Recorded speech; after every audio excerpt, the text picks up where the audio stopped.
So what's up mga ka-idol? Meron naman po tayong may babahagi ngayong araw. Ito yung Bansa Church Ruins. Ayan.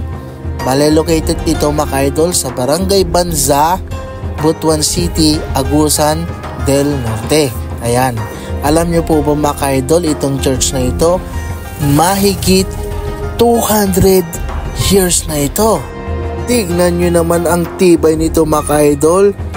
Ilang bagyo nang dumaan, ilang lindol na rin mga ka-idol, pero still nakatayo pa rin. Sobrang tibay talaga na itong church na ito mga ka-idol. Ayan. At saka itong church na pala dito mga ka-idol, meron pong katabing malaking puno ng balete. Ayan. Panoorin nyo ito mga ka-idol hanggang matapos itong video na to.